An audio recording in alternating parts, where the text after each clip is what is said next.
I'ma let a lot of people down from the choice that I'm about to make. I've been asked to leave it alone. It's been said that people got a short attention span. They're not gonna be thinking about this shit in the next 3 hours, 3 days. Move on, let it go. Take the high road. You're a star. The stage is big. Envy, you know how you said, I don't give a fuck about nothing. If anybody disrespect my wife, and then you ran down all your kids' names, you said, I don't give a fuck who you are, what it is. When it comes to my wife and my family, I don't play no games. You goofy. No one has disrespected your wife and your family more than you. You know the most dangerous thing about me is I know what I know about the level you took it to. I'll leave it at that.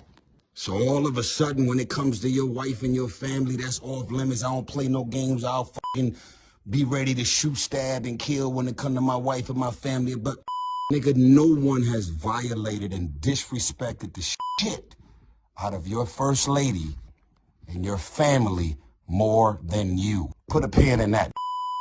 I'm not on the air, am I? Yes, you're on the air. When you called, she answered because you called her from the hotline number at the radio station. That's how it works. Everybody can see through the Let me explain something to you, sir. Any real man who's ever been married, got a fiance, a girl, a baby mama, most real men, most don't play no games when it comes to their girl or their wife ever being disrespected or violated by another man. Y'all story is all over the place. It's so all over that y'all don't even realize that what you said at 5:01 is very different than what you're saying at 5:03. DJ Envy, you know how much your net worth is, right? You know you don't have a prenuptial agreement in place, right? You know you got about 6 or 7 kids, right? You know that everything about everything pertaining to your world was about to come crashing down. And for some random, strange, odd, unexpected reason, I did exactly what God told me to do. And they say that no good deed shall go unpunished. And I'm experiencing this shit right now in real time.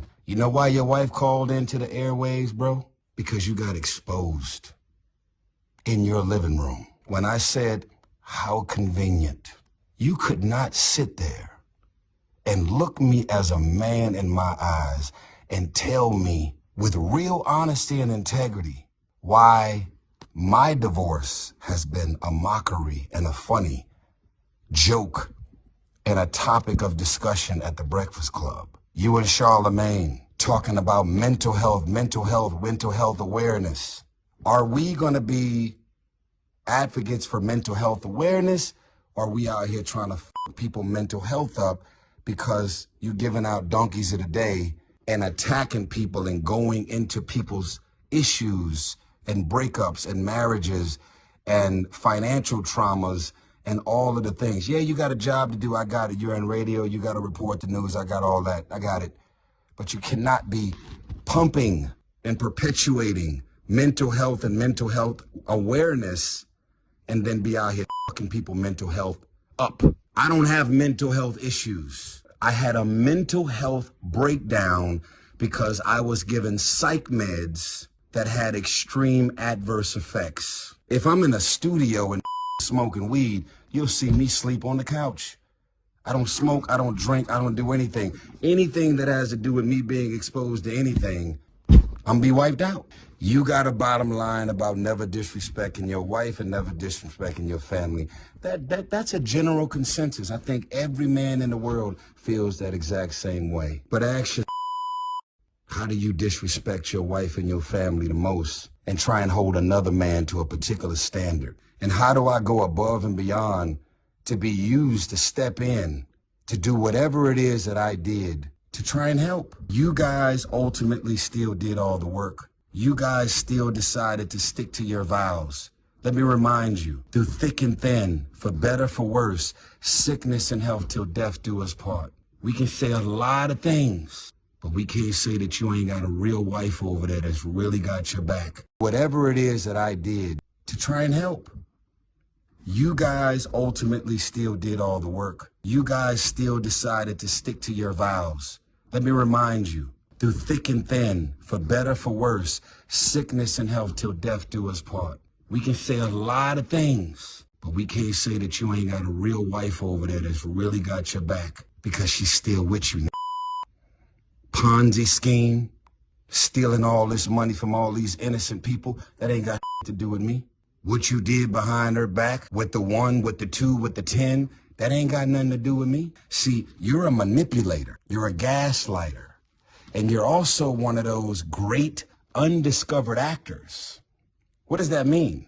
How the fuck are you living a double, triple life and your wife, who is completely innocent and sweet, had no sign and no indication whatsoever that you was out doing what it is that you was doing?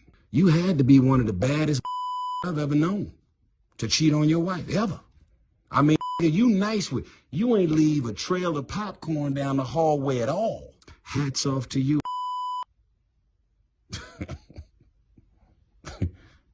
Let's unpack this last thing. One of the other things that was mentioned, well, 2 of the other things that was mentioned, and then I'm done. There were nights that Tyrese called me. This is what your wife said. And I'd be on the phone and we'd be talking about topics and things.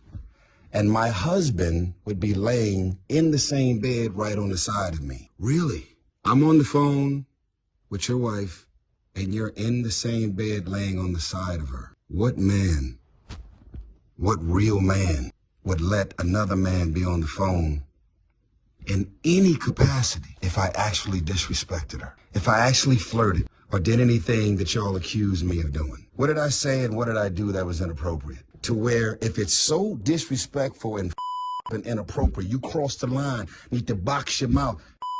Like, that was the most gangster I've ever heard in my life. You're a comedian, dude. There were nights that me and Tyrese was talking and my husband was right laying in the same bed. So I've already allegedly violated you as a man, as a husband, and I violated your wife, allegedly, right? Crossed the line, I disrespected, I flirted, I went from trying to help, and then I turned it into something else, is what y'all are saying, right? How the fuck are we still in touch 5, 6 years after God used me to step in and do what I did? It ain't adding up, bruh. And y'all ain't got no responsibility to me. Y'all ain't got nothing to do with me. I am not in business with y'all. We have no friendship and no relationship where y'all would have to say, cross the line, he flirted with you, he disrespected you, he said this and he said that.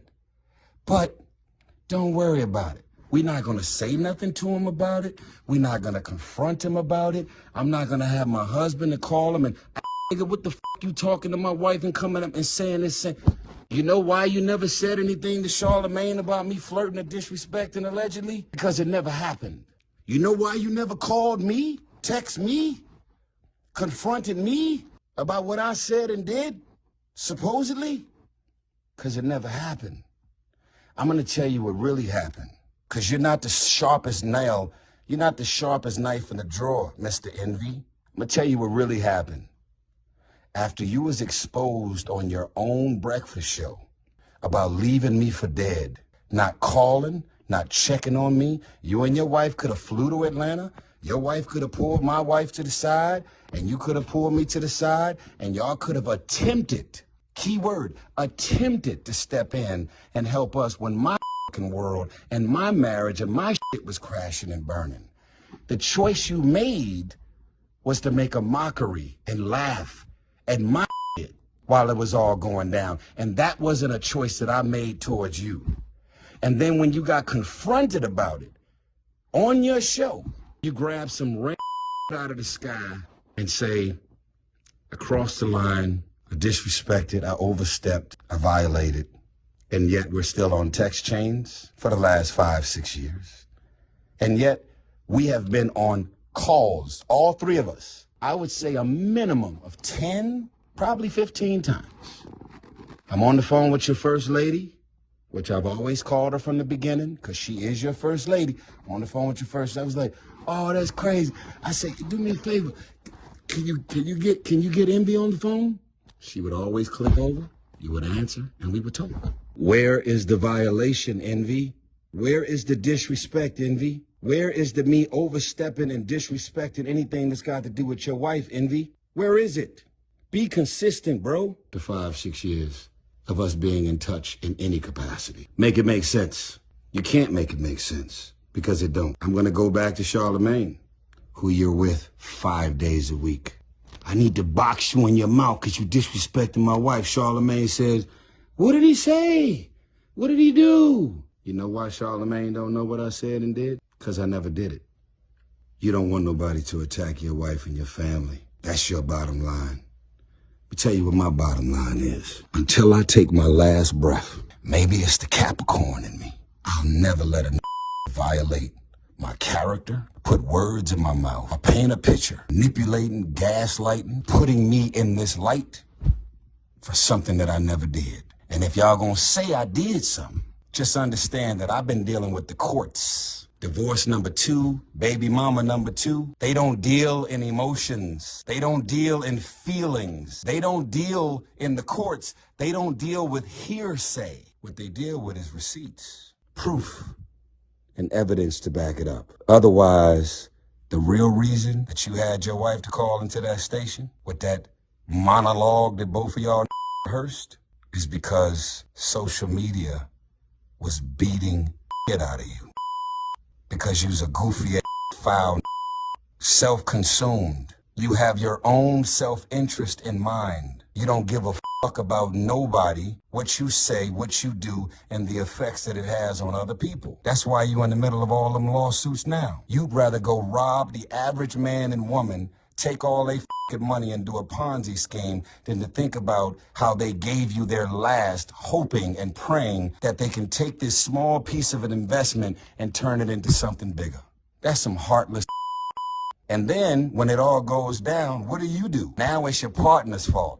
Now it's what he did and what he kept away from you, and you ain't got nothing to do with what was going on. You ain't know nothing and you caught off guard. It's all out in the open, bro. That's what it is, right? We're entertainers. Let me tell you who I am. I'm far from perfect, but I've been around everybody's wife, everybody's girlfriend, everybody's baby mama. I didn't knock down some of the baddest on human feet.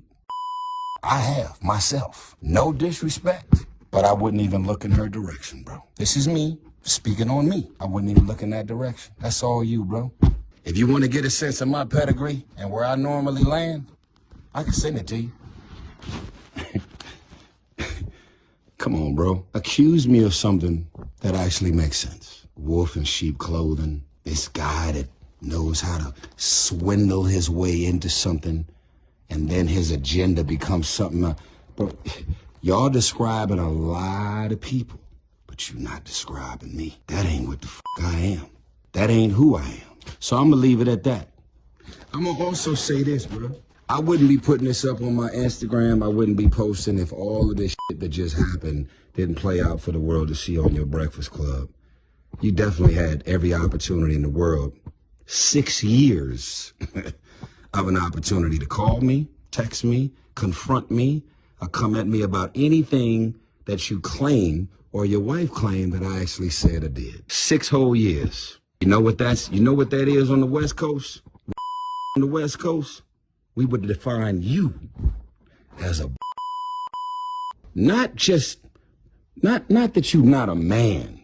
You're still a man, but you're not a man. You a if you're gonna let anybody still be in touch with you or your first lady in any capacity after I supposedly violated and overstepped. So I would say this to you, sir. Leave it alone. Y'all can respond.